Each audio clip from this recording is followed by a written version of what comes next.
땅을 살아가고 있는 사람들이 가지고 있는 공통적인 것이 하나 있다면은 그것은 다 소원을 가지고 있다는 겁니다.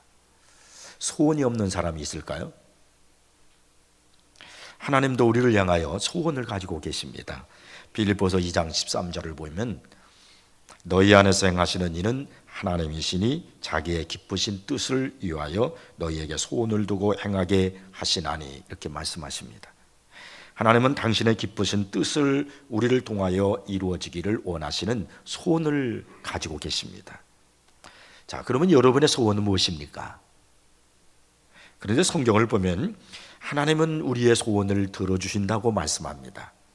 시편 37편 4절을 보면은 또 여호와를 기뻐하라, 그가 내 마음의 소원을 내게 이루어 주시리로다, 이렇게 말씀합니다. 시편 20편 4절에서는 내 마음의 소원대로 허락하시고 내 모든 계획을 이루어 주시기를 원하노라고 이렇게 말씀합니다. 이렇게 성경은 여러 곳에서 우리의 소원을 이루어 주신다고 말씀합니다. 자, 그렇다면 하나님은 우리의 어떤 소원이든지 다 들어주실까요? 시편 37편 4절에서 여호와를 기뻐하라, 그가 내 마음의 소원을 내게 이루어 주시리라, 이렇게 했습니다. 그러니까 여호와를 기뻐하면 하나님은 여러분의 소원을 이루어 주신다는 겁니다. 자, 어떻게 하는 것이 여호와를 기뻐하는 것일까요? 마태복음 15장에 보면은 한 가나안 여인의 소원이 응답되는 말씀이 기록되어 있습니다. 우리는 이 말씀을 통해서 하나님을 기쁘시게 하는 것이 무엇인지를 알 수 있습니다. 예수님께서 두로와 시돈 지방으로 가실 때 한 가나안 여자가 예수님께 나와서는 다윗의 자손이여 나를 불쌍히 여기소서, 내 딸이 흉악히 귀신 들렸나이다 하면서 소리를 질러 간구를 합니다. 그때 예수님은 한 말씀도 대답지 않으셨어요. 그러자 제자들이 도와주지는 못할 망정 오히려 이 여자가 소리를 지르니까 예수님 좀 소리를 쳐서 내보내세요, 이렇게 요청을 하는 거예요. 그러자 예수님은 이렇게 대답을 했습니다. 난 이스라엘 집에 잃어버린 양 외에는 다른 데로 보내심을 받지 아니하노라. 그리고는 아주 심한 말씀을 하셨습니다. 자녀의 떡을 취하여 개들에게 던짐이 마땅하지 아니하니라. 그러자 이 여인이 어떻게 대답하며 반응을 했습니까? 주여, 옳소이다마는 개들도 제 주인의 상에서 떨어지는 부스러기를 먹나이다. 그러자 예수님께서 이렇게 대답하셨습니다. 여자야, 내 믿음이 크도다. 내 소원대로 되리라. 그리고 성경은요, 그때로부터 그의 딸이 낳았다고 말씀합니다. 그의 소원이 이루어졌다는 겁니다. 그렇습니다. 여러분, 여호와를 기뻐하는 것은 믿음입니다. 히브리서 11장 6절에 보면은 믿음이 없이는 하나님을 기쁘시게 못하나니, 이렇게 말씀합니다. 믿음으로 행하는 것이 하나님을 기뻐하는 것이고 그것이 우리의 소원을 이루게 한다는 거예요. 오늘 본문에도 자신의 소원대로 응답된 또 한 사람이 기록되어 있습니다. 그가 누구냐면은 우리가 잘 아는 바디메오입니다. 성경은 이 바디메오를 이렇게 설명을 하고 있어요. 디메오의 아들인 맹인 거지 바디메오. 그러니까 그는 어떤 사람이냐면 앞을 보지 못하는 맹인이었다는 거예요. 지금도 그렇지만은 그 옛날 2000년 전에 맹인이라는 사람은 더 형편없이 어렵게 살았어요. 그러다 보니까 앞을 보지 못하다 보니까 경제력이 없어요. 그래서 구차하게 다른 사람에게 빌어서 구걸을 해서 살아가야 하는 그런 불행한 사람이었습니다. 세상의 가치 기준으로 볼 때 이 사람은 행복의 조건이라는 것은 하나도 없는 그런 사람이었습니다. 그러나 여러분, 실상은 그 사람은 불행한 사람이 아닙니다. 왜냐하면 그는 마침내 예수님을 만났고 그리고 자신의 평생 수건이던 두 눈을 뜨는 기적을 체험했기 때문입니다. 52절 하반절을 보니까 그가 곧 보게 되어 예수를 길에서 따르니라고 그렇게 말씀합니다. 그는 두 눈을 떴습니다. 자신의 소원이 성취되었습니다. 어떻게 그가 평생 소원이던 자신의 두 눈을 뜨게 되었을까요? 어떻게 그는 다시는 더 이상 이제 경제적인 어려움 속에 처하지 아니하고 경제의 자유함을 얻을 수 있게 되었을까요? 오늘 여기서 우리는 내 소원을 이루는 비밀을 이 바디메오를 통해서 배우게 되는 거예요. 그게 뭘까요? 첫째가요, 주님을 기대했기 때문입니다. 신앙은 예수님을 만남으로부터 시작됩니다. 그렇다면 예수님을 만난 사람은 모두가 다 변화됩니까? 그렇지 않습니다. 복음서에는 예수님을 만난 사람들이 무순히 많이 이렇게 언급이 되어 있습니다. 그러나 그들이 다 변화된 것은 아닙니다.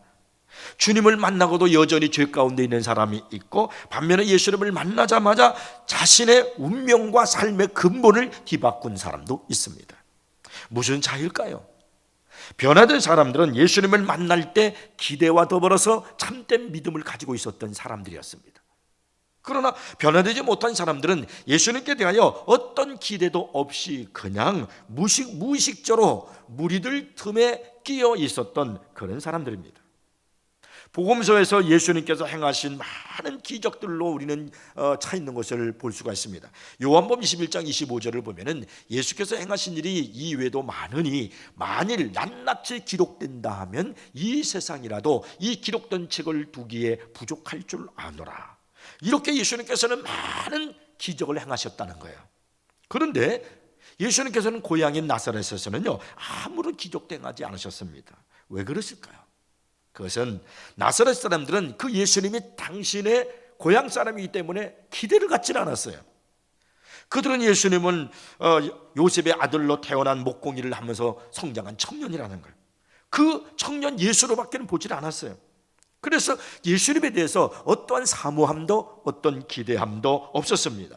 그것이 예수님께서 그들에게 어떤 기적도 행하지 않게 한 원인이었던 겁니다. 지난 시대의 청교도들은 토요일날 설레이는 마음으로 주일을 기다렸다고 합니다. 하나님의 백성들이 함께 모여서 찬양하고 예배를 드린다는 그 사실이, 그것이 그들의 삶에서 최고의 기쁨이었습니다.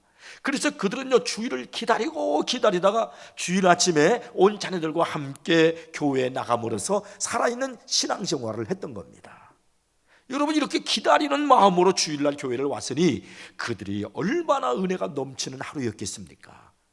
그날 예배를 드리면서 얼마나 감격적인 예배를 드렸겠고, 그날 들려주시는 하나님의 말씀이 그들의 마음속에 얼마나 감동으로 다가왔겠습니까? 그러니 그들은 살아있는 신앙생활을 할 수밖에 없었던 거예요. 그것이 바로 청교도의 신앙이었어요. 여러분은 무엇을 기대하며 오늘 교회에 오십니까? 생명을 창조하시고 역사를 주관하시는 살아계신 하나님과의 만남을 기대하며 간절한 마음으로 주일을 맞이하십니까? 잠언서 20장 22절을 보면은 여호와를 기다리라, 그가 너를 구원하시리라고 말씀합니다. 여호와께, 주님을 향한 기대하는 마음을 가져보십시오. 그분이 여러분의 삶을 구원해 주십니다. 경제적으로부터 구원해 주시고, 육체의 질병에서 구원해 주시고, 영적인 침체에서도 구원해 주신다, 이 말입니다. 바디메오는 지난 3년 동안 자기를 불쌍히 여겨온 동전입을 던져주는 행인들로부터 놀라운 말을 들었던 것 같아요.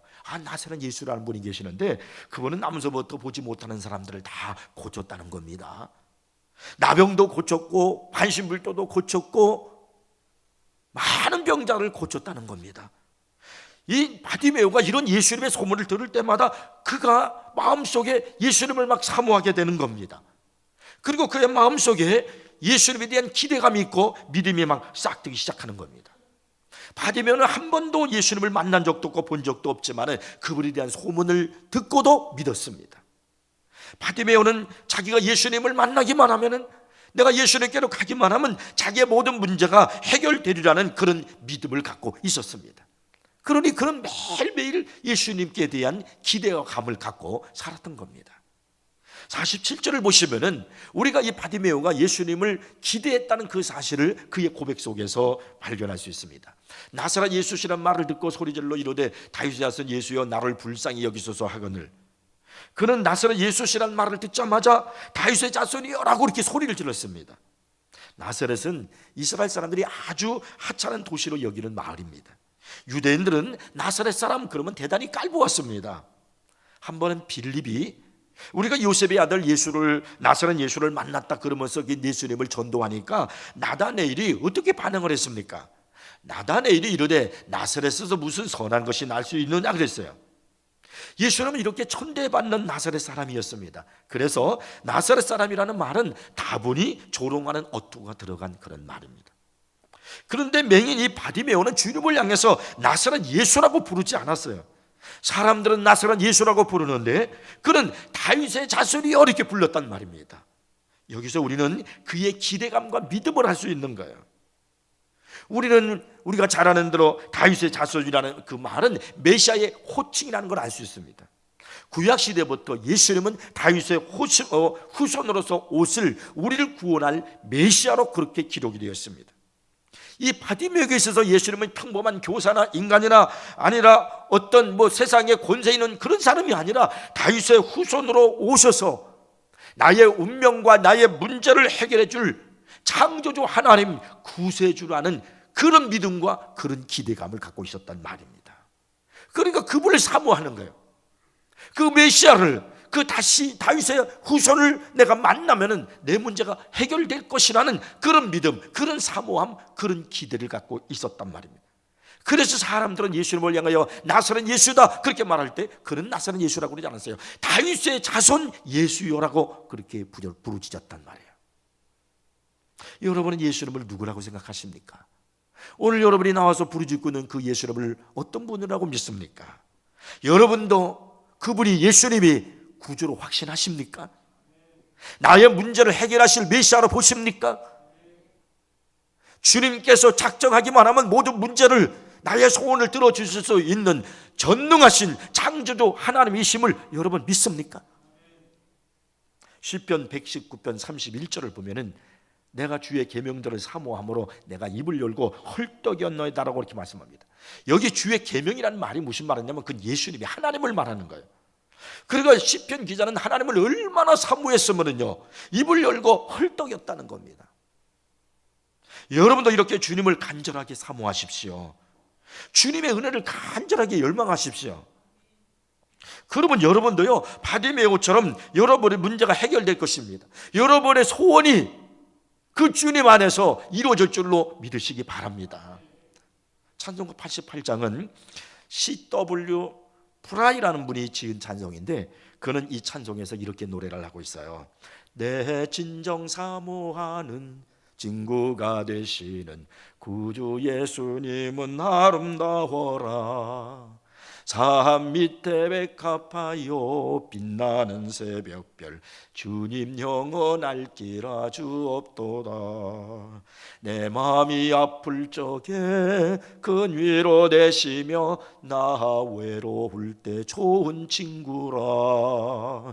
주는 저 산 밑에 백합 빛나는 새벽별 이 땅 위에 비길 것이 없도다. 내 마음의 모든 염려 이 세상 고락도 주님 항상 같이 하여 주시고 시험을 당할 때에 악마의 계교를 즉시 물리치사 나를 지키네.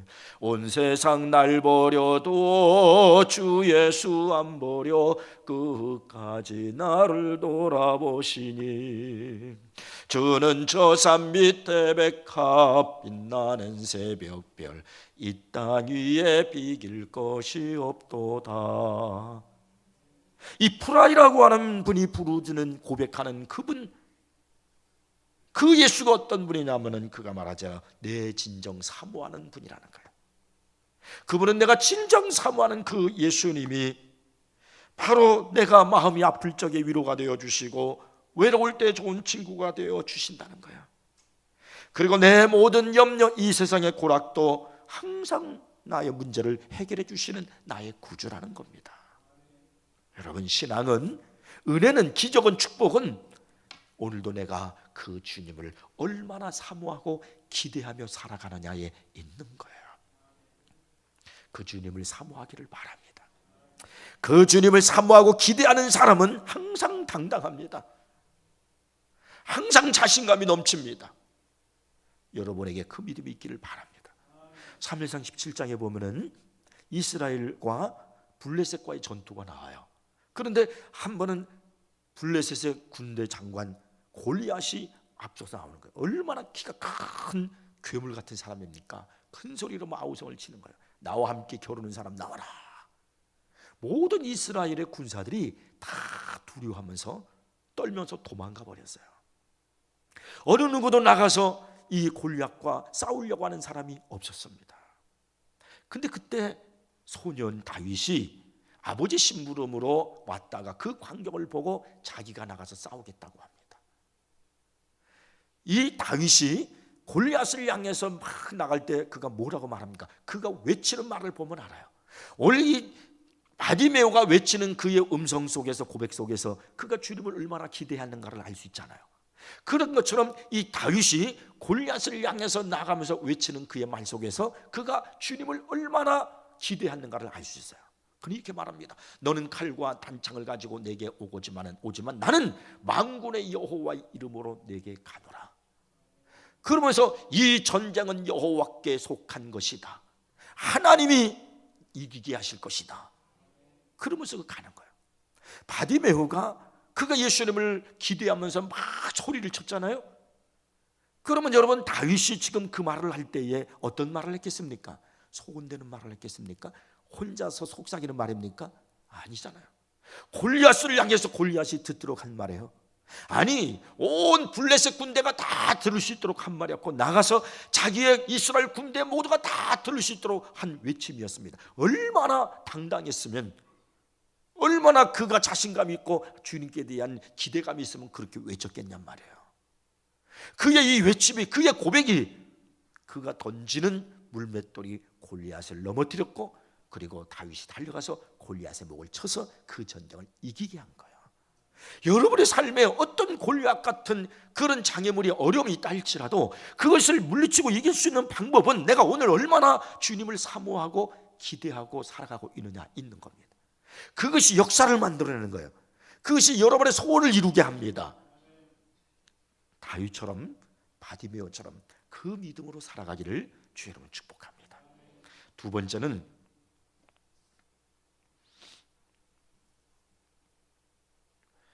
사람들의 비난을 극복했다는 겁니다. 바디메오가 다윗의 자손 예수여 나를 불쌍히 여기소서 했을 때 사람들이 어떻게 반응을 했는지 48절 성경에 보니까 말씀해요. 많은 사람이 꾸짖어 잠잠하라 하되 그가 더욱 크게 소리질러 이르되 다윗의 자손이 나를 불쌍히 여기소서 하는지라. 기대감을 갖고 신앙생활하는 사람의 특징이 뭐냐면 흥분과 설렘이 있다는 겁니다. 그래서 주변의 반응에 동요되지 않습니다. 본문의 바디메오를 보십시오. 그는 사람들이 뭐라고 해도 개의치 않고 예수 이름을 불러댔습니다. 아니, 이전보다 더 크게 소리쳤습니다. 사람들이 그를 꾸짖었을 때 그가 잠잠했다라고 하면은 그는 자신의 불행을 그대로 아는 채 일생을 살아야 했을 겁니다. 그러나 그는 물러서지 않고 더 열심히 신앙에 대한 해답을 추구했습니다. 사람들의 비난을 극복한 것이 그의 삶에 놀라운 기적을 가져온 것입니다. 우리는 신앙생활할 때 체면이나 사람들의 여론에 너무 신경 쓰지 않습니까? 흔히 우리는 소리를 지르는 것을 부럽게 생각하거나 체면 상하는 일로 생각하기 쉽습니다. 앞자리에 나와서 예배드리는 것을 이상하게 생각할 수도 있어요. 큰 소리 내는 것, 아멘 하는 것, 교양 없는 사람이 하는 소리인 것처럼 그렇게 생각하기 쉬워요. 시편 86편 7절을 보니까 나의 환난 날에 내가 주께 부르짖으리니 주께서 내게 응답하시리라고 말씀합니다. 예레미야서 29장 12절 13절에서는요 너희가 내게 부르짖으며 내게 와서 기도하면 내가 너희들의 기도를 들을 것이요 너희가 온 마음으로 나를 구하면 나를 찾을 것이요 나를 만나리라고 말씀합니다. 성경에는 부르짖다는 말이 수없이 나옵니다. 사람들의 비난에 상관하지 않고 혼신의 힘을 다해서 부르짖은 이 바디메오의 이 부르짖음이 예수님의 발걸음을 멈추겠단 말입니다. 주경학자 바클레이는 무엇으로도 예수님을 만나고자 하는 바디메오 고함 소리를 막을 수 없다고 말했습니다. 그는 막 필사적으로 외친 거예요. 조용하라 시끄럽다 그러니까 막 더욱 소리쳤습니다. 그의 부르짖음은 입술의 소리가 아니에요. 폐부에서 나오는 소리였고 영혼의 소리였습니다. 오늘 우리의 기도와 찬송은 어떨까요? 누구도 막을 수 없는 그런 소리로 들으십니까? 아니야 마지못해서 입술만 움직이는 소리는 아닐까요? 여러분들이 신앙생활하는 모습은 어떻습니까? 여러분들이 하나님 앞에 봉사하고 충성하는 모습은 어떻습니까?